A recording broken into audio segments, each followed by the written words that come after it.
और बाकी जो हमारा यूनिट 1 अभी चल रहा है उसके आगे के थ्योरीज़ के आगे के जो टॉपिक्स हैं वो हम डेली कवर करेंगे। हमारा कोर्स ऐसे ही चलता रहेगा और साथ में जो हमारी जो थ्योरीज़ हैं वो भी डेली मैं अपलोड करूँगी आप लोगों के लिए। तो चलिए स्टार्ट करते हैं। मैजिक बुलेट थ्योरी, जिसे हम हाइपोडर्मिक निडल थ्योरी भी बोलते हैं। तो magic bullet theory graphically assumes that the media message is a bullet fired from the media gun into the viewer's head। तो जिस तरीके से हम गन से बुलेट फायर करते हैं वो डायरेक्टली अपने टारगेट पे जो है निशाना साधती है, उसी तरीके से जो मैजिक बुलेट होता है वो भी एक मीडिया है उसे वहाँ पे गन की तरह देखा गया है, और जो मैसेज है मीडिया का वो बुलेट है और वो सीधे व्यूअर के हेड में जाके स्ट्राइक करता है। ये होता है मैजिक बुलेट थ्योरी। और जिस तरीके से हाइपोडर्मिक निडल की इसको हमने इसलिए बोला गया है क्योंकि एक जो निडल होती है, जो सिरिंज होता है, जो सिरिंज रिस्पॉन्स भी इसे बोलते हैं, सिरिंज रिस्पॉन्स थ्योरी भी इसे बोला जाता है। तो वो इसलिए होता है कि जब सिरिंज को डायरेक्टली वीन्स में इंजेक्ट करते हैं तो हमें जो मेडिसिन इंसान की बॉडी में पहुंचानी होती है तो वो डायरेक्टली बॉडी में इंजेक्ट होती है, और ये नहीं कि इनडायरेक्टली वे में हम उसको पहले मेडिसिन के थ्रू बॉडी तक पहुंचा रहे हैं, हम डायरेक्टली इंजेक्ट करते हैं उसे हमारे ब्लड में। तो इसी तरीके से इसको हाइपर निडल थ्योरी भी बोला गया है। मतलब it suggest that the media injects it's message straight into the passive audience. वो डायरेक्टली क्या करती है, मीडिया अपने मैसेज को इंजेक्ट करती है, मैसेज को किसके, व्यूअर के या फिर अपने रिसीवर के माइंड में। इसलिए इसको हम मैजिक बुलेट थ्योरी और हाइपोडर्मिक मिडल थ्योरी के नाम से जानते हैं। इसे जो है मतलब और भी नामों से जाना जाता है, जैसे मैंने आपको बताया स्टिमुलस रिस्पॉन्स थ्योरी बोला जाता है, इसे सिरिंज रिस्पॉन्स थ्योरी बोला जाता है, इसे साथ में से हाइपोडर्मिक सिरिंज मॉडल भी बोला जाता है, ट्रांसमिशन बेल्ट मॉडल भी बोला जाता है। अब ये जो मैजिक बुलेट है या हाइपोडर्मिक निडल थ्योरी है, ये आया कहाँ से, किसने बनाया? तो ये जो मॉडल है ये ओरिजिनेट किया था हेरोल्ड लासवेल ने। ये लासवेल का मॉडल होता है। ये थ्योरी जो हमें दी थी, ये दी थी हमें लासवेल ने।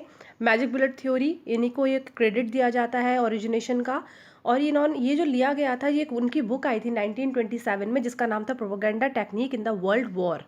Propaganda technique in the world war 1927 में लासवेल की जो बुक आई थी, वहाँ से ये मॉडल हमें मिला और वहीं से ये ओरिजिनेट माना जाता है। अब ये थ्योरी बनी कैसे, मतलब लोगों को समझ कैसे आया उन्हें कि ये इस तरीके का भी कुछ होता है, ऐसा भी कुछ रिस्पॉन्स होता है। तो जब 1930s में जो मीडिया स्कॉलर्स थे उन्होंने पहली बार ये थ्योरी देखी कि इस तरीके का मीडिया इफेक्ट होता है, मीडिया बिहेवियर होता है। जब सेकेंड वर्ल्ड वॉर चल रहा था उस टाइम पे क्या हुआ, मीडिया ने एक बहुत ज़्यादा वाइटल रोल प्ले किया यूनाइटेड स्टेट्स में, जर्मनी में, लोगों के दिमाग में।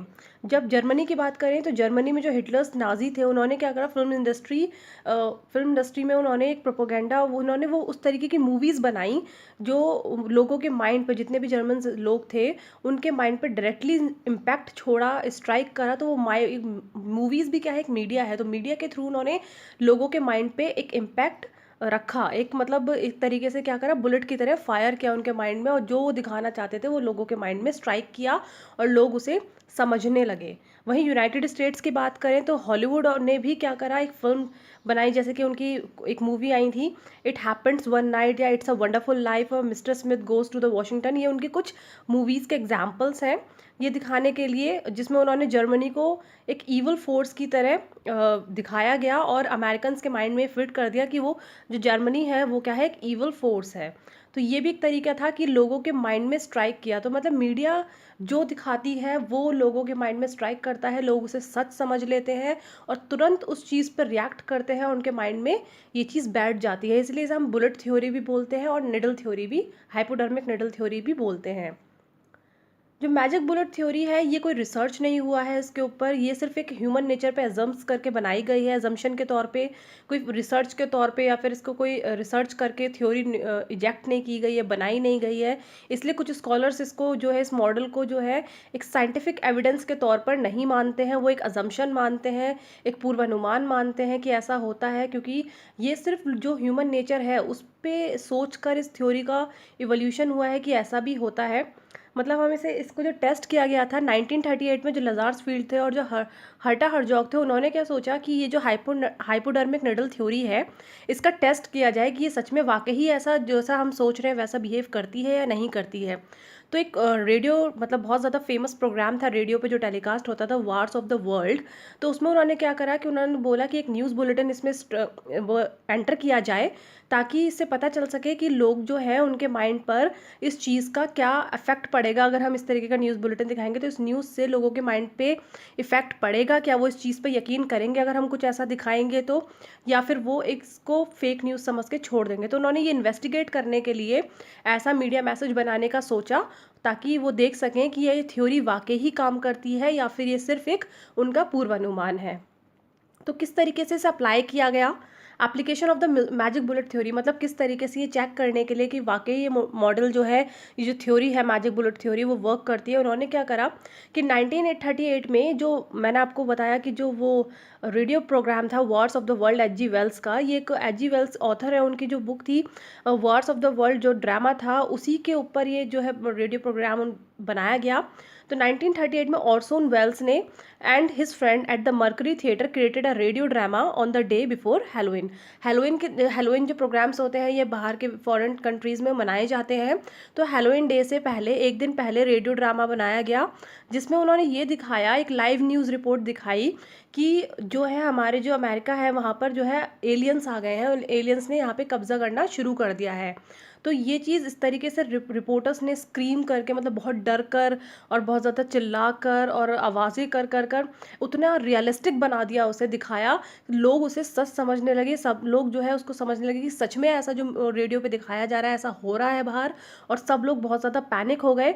और ये जो मैसेज था मिलियंस ऑफ लिसनर्स तक पहुंचा, और सारे के सारे जितने भी लिसनर्स थे वो सब पैनिक्ड हो गए काफ़ी जो है। मतलब इस तरीके बाद में जब ये रेडियो प्रोग्राम्स के बाद जब फीडबैक मिले तो उसमें पता चला कि काफ़ी लोग हॉस्पिटलाइज्ड हो गए, काफ़ी शॉक्ड हो गए, काफ़ी डिप्रेशन में चले गए, सब लोग बहुत ज़्यादा सदमे में आ गए थे कि ऐसा, मतलब आधे से ज़्यादा लोग इस मैसेज को क्या करने लगे, सच समझ गए।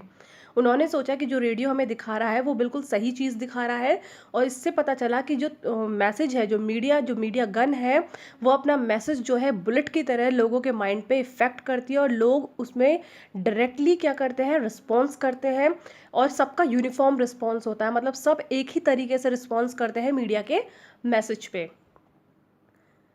अभी एजम्पशंस क्या थे उसके, देखिए अब एजम्पशंस क्या था कि तो पैसिव ऑडियंस, कि ऑडियंस है कि वे जो है the audience is ready to receive the message and the process them the way media intended to be interpreted.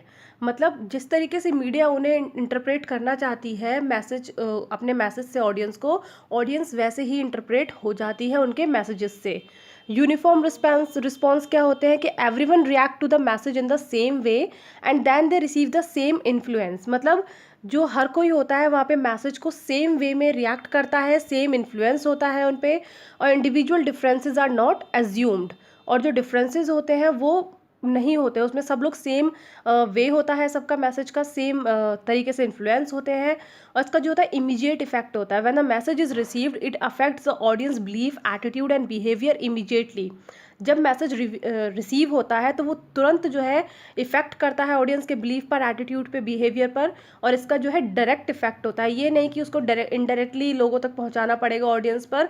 एक ये थ्योरी बताती है कि जो मतलब मैसेज दिया जाएगा मीडिया के थ्रू लोगों तक, ऑडियंस तक, पैसिव ऑडियंस तक, वो डायरेक्टली उनके माइंड पे स्ट्राइक करेगा। इसलिए इसको जो है magic bullet theory, hypodermic needle theory, syringe model, hypodermic syringe